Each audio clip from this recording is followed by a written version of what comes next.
আপনি দেখেন আজকে কিন্তু 200 রান হয়েছে, চেজিং হয়েছে। এই এক্সাইটিং ক্রিকেটগুলি হলে কিন্তু দর্শকদের আকর্ষণটা কিন্তু আসবে। এখানে একটা মানুষ খেলা দেখতে আসে কিন্তু লাঞ্চের কোনো অ্যারেঞ্জমেন্ট নেই।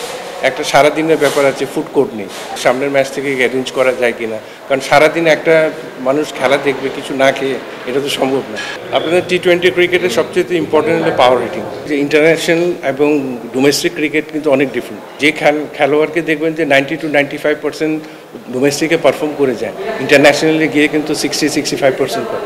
এটা তো অবশ্যই আমরা চাচ্ছিলাম যে এই প্ল্যাটফর্মটা ইয়াং প্লেয়ারদের জন্য যাতে একটা বিরাট অপরচুনিটি আসে, এবং এই ফরম্যাটের আর কোনো কিন্তু আমাদের লোকাল প্লেয়ারদের জন্য নাই বিপিএল ছাড়া।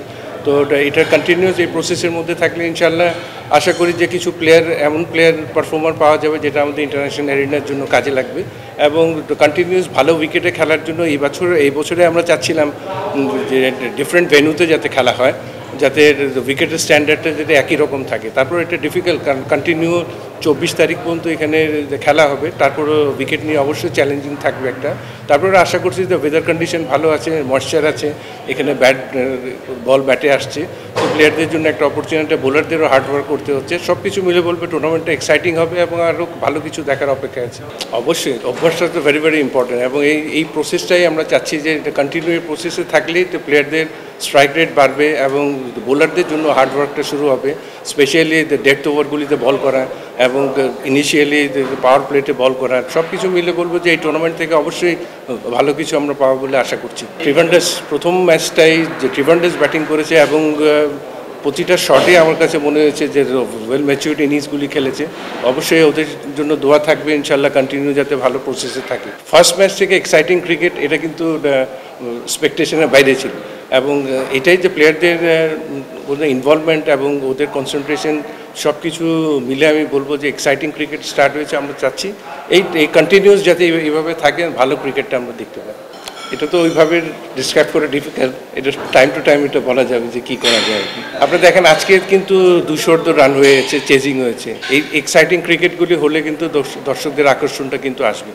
তো এটার জন্য কিন্তু দরকার পারফরমেন্স, এবং প্লেয়ারদের মাঠের পারফরমেন্স, ম্যাচের স্ট্যান্ডার্ড যদি একটা ভালো পর্যায়ে থাকে, দর্শক কিন্তু অটোমেটিক আসবে। আর এখানে আবার লাইভ টেলিকাস্ট হচ্ছে, যার কারণে হয়তো বা এটা হচ্ছে মানুষের মনে কিন্তু এখনও ঢুকে নেয়। আমার মনে হয় যে ফার্স্ট ম্যাচটা দেখে হয়তো আকর্ষণটা বাড়বে, তারপর দর্শকটার মনে হয় আসা শুরু হবে। আশা করছি সামনের ম্যাচগুলি থেকে অবশ্যই আসা শুরু হবে। এবার এখানে আরেকটা জিনিস দেখেন যে যেহেতু দুটো খেলা, সারাদিনের ব্যাপার আছে এখানে আরেকটু নেগেটিভ একটা জিনিস হলো যে আপনার এখানে একটা মানুষ খেলা দেখতে আসে কিন্তু লাঞ্চের কোনো অ্যারেঞ্জমেন্ট নেই। একটা সারাদিনের ব্যাপার আছে, ফুড কোর্ট নেই। তো কেউ যদি এখানে এসে সারাদিন খেলা দেখে, এটা একটা চিন্তাভাবনা চলছে যে সামনের ম্যাচ থেকে অ্যারেঞ্জ করা যায় কিনা, কারণ সারাদিন একটা মানুষ খেলা দেখবে কিছু না খেয়ে, এটা তো সম্ভব না। তো সুতরাং এটা চিন্তাভাবনা করে এভাবে আগাচ্ছি আমরা, দেখি এখনই কথা বলছি এটা কী করে। আপনাদের টি-20 ক্রিকেটের সবচেয়ে ইম্পর্টেন্ট হলো পাওয়ার হিটিং। তো এখানে এই জায়গায় কিন্তু অনেকগুলি ল্যাকিংস ছিল আমাদের, পাওয়ার প্লেটা ইউটিলাইজ করা এবং ডেথ ওভারগুলিটা ইউটিলাইজ করা। মাঝখানে কিছু জায়গায় আপনার 4-5টা উইকেট পড়ে যায়, তারপরে 6-7 নম্বর ব্যাটসম্যানদের ব্যাটিংয়ের স্ট্রাইক রেটগুলি রোটেট করা, এই জায়গাগুলিতে যথেষ্ট ল্যাকিংস ছিল।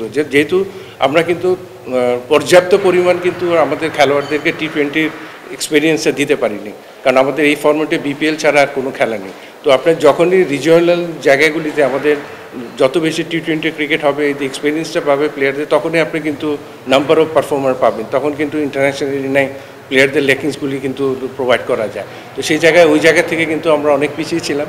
এখন যেহেতু এই ফর্মেটটা শুরু হয়েছে, এটা যদি কন্টিনিউ যদি প্রতি বছরই ঠিক রাইট টাইমে যদি করা যায়, এবং আমাদের যারা ন্যাশনাল পুলের যে খেলোয়াড়রা আছে সবার অংশগ্রহণ করা যায়, তো আমার মনে হয় যে ইয়াংস্টার থেকে এক্সপিরিয়েন্স প্লেয়ার সবার সম্মিলিতভাবে একটা ভালো কিছু ফিডব্যাক এখানে আশা করা যায়। আপনি দেখেন এখন কিন্তু আগের মতো দিন নেই যে আপনার ব্যাক টু ব্যাক সিরিজ চলতে থাকে। তো আপনার আগে থেকে চিন্তাভাবনা করার সময় কিন্তু এখন চিন্তা করতে হয় কালকে সিরিজটা নিয়ে কাকে নিয়ে খেলবে, ওইভাবে কিন্তু নির্বাচকদের আগাতে হয়। তো সেই হিসাবে চিন্তা করে কিন্তু আগাতে হয়। আপনার বিশ্বকাপ 2026-এ, এখন এটা 2024 ডিসেম্বর চলছে, পুরোপুরি 1-1.5 বছরের মতো সময় আছে হাতে। এখানে কিন্তু অনেকগুলি সিরিজ খেলবে, প্লেয়ারদের ফিটনেস, প্লেয়ারদের ইনজুরি কোনো সমস্যা থাকে কি না, সব কিছু চিন্তাভাবনা করে অ্যাটলিস্ট আপনার 2 থেকে 3 মাস আগে কিন্তু টিমটা ঠিক করতে হয় বিশ্বকাপে কোন স্কোয়াডটা খেলবে। এর বাইরে কিন্তু ওইভাবে চিন্তা করা যায় না। এটা তো অবশ্যই ডিজার্টিং, কারণ সবসময় আপনি দেখেন যে ইন্টারন্যাশনাল এবং ডোমেস্টিক ক্রিকেট কিন্তু অনেক ডিফারেন্ট। এটা কিন্তু আমাদের সবাইকে মানতে হবে। যে খেলোয়াড়কে দেখবেন যে 90 to 95% ডোমেস্টিকে পারফর্ম করে যায়, ইন্টারন্যাশনালি গিয়ে কিন্তু 60-65% পায়।